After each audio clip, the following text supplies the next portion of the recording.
आज हम एक ऐसी कहानी की तह तक जाएंगे जो भारत के एक छोटे से गांव से शुरू होकर हजारों मील दूर कनाडा तक जा पहुंचती है। ये एक शादी की कहानी है, हाँ, लेकिन इसमें प्यार से कहीं ज्यादा धोखा, साजिश और एक गहरा अनसुलझा रहस्य है। जरा सोचिए, 28 नवंबर की रात है। एक फोन की घंटी बजती है।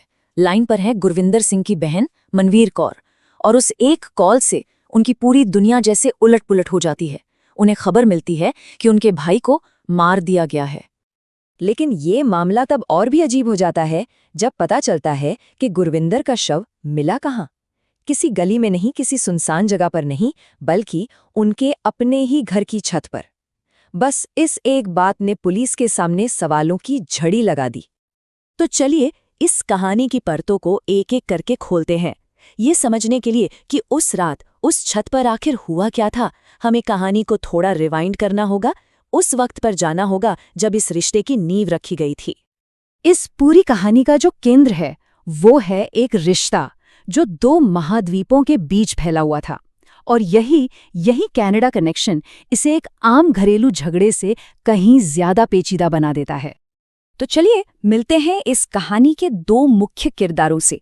एक तरफ है गुरविंदर सिंह, जो फरीदकोट के एक गांव में एक प्राइवेट बैंक में काम करते थे, और दूसरी तरफ है उनकी पत्नी रुपिंदर कौर, जिनका कनाडा से ताल्लुक था और जो इस मामले में मुख्य आरोपी भी हैं।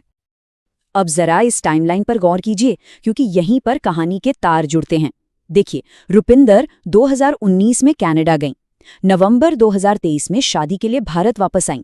लेकिन सबसे अहम बात, मार्च 2025 तक गुरविंदर के माता पिता भी कनाडा शिफ्ट हो गए। इसका मतलब क्या हुआ? मतलब ये कि घर में अब सिर्फ गुरविंदर और रुपिंदर थे, अकेले।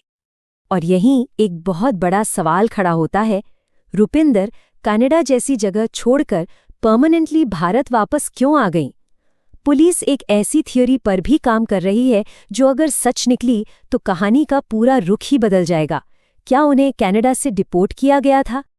अब हम कहानी के उस हिस्से में चलते हैं जहां रिश्ते में दरारें पड़नी शुरू हो गई थीं, क्योंकि ये हत्या अचानक नहीं हुई।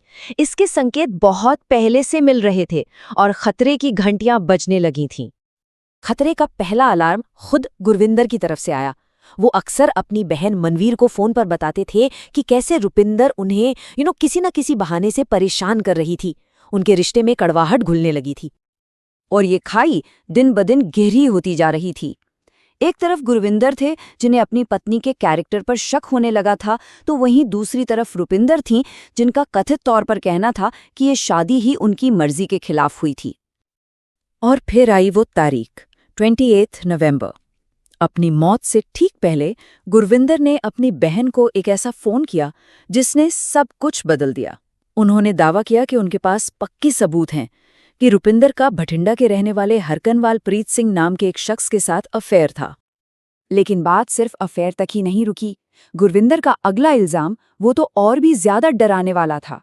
उन्होंने अपनी बहन से कहा कि रुपिंदर और उसका प्रेमी हरकनवाल प्रीत उनकी जमीन के लिए उनकी जान लेने की प्लानिंग कर रहे हैं, और ये उनकी आखिरी बातचीत थी। कुछ ही घंटे बाद उनकी लाश मिली। गुरविंदर की मौत के बाद उनकी बहन ने जो पुलिस कंप्लेंट फाइल की, उससे हमें उस रात की घटनाओं का एक खाका मिलता है। तो चलिए देखते हैं कि शिकायत के मुताबिक उस रात क्या क्या हुआ था। पुलिस केस की सबसे अहम कड़ी है एक चश्मदीद गवाह, गुरविंदर का चचेरा भाई। उसके मुताबिक रात के करीब 11 बजे एक अनजान आदमी घर पर आया। उसने देखा कि दरवाज़ा खुद रुपिंदर ने खोला था, और इसके बस थोड़ी ही देर बाद गुरविंदर की मौत की खबर आ गई। इतना ही नहीं, जब घर चेक किया गया तो पता चला कि अलमारी से सोना भी गायब था। तो इस एफआईआर के आधार पर पुलिस ने 2 लोगों को आरोपी बनाया है, पत्नी रुपिंदर कौर और उनका कथित प्रेमी हरकनवाल प्रीत सिंह।